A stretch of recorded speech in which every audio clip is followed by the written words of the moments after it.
วันที่16เจ้าไปแล้วเนาะไม่ใช่ว่าประดับภาพมีความตื่นเต้นจะได้รู้ว่าก็จะต้องประมาณนี้ และหลาย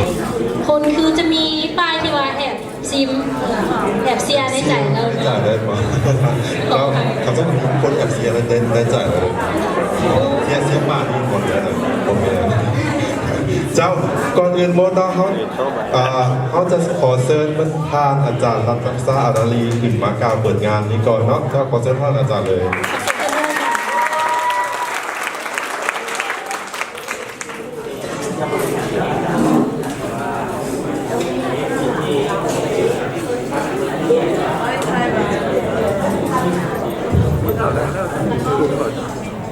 เงาเงาใช่ไหม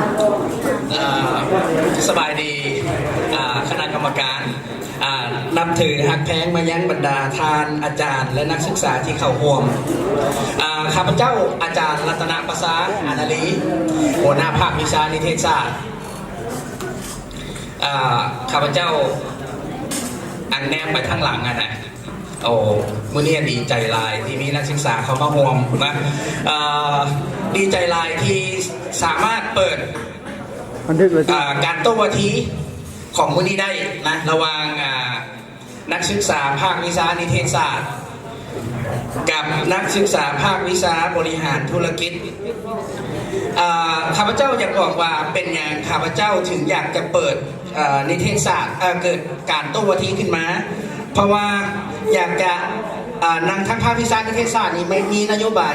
ในการพัฒนานักศึกษาให้เป็นบุคคลที่มีคุณภาพหลังจากที่จบออกไปแล้วดังนั้นจึงเปิดตัวนี้ขึ้นมาเพื่อที่จะฝึกทักษะให้นักศึกษาทั้งหมดได้ฝึกทักษะ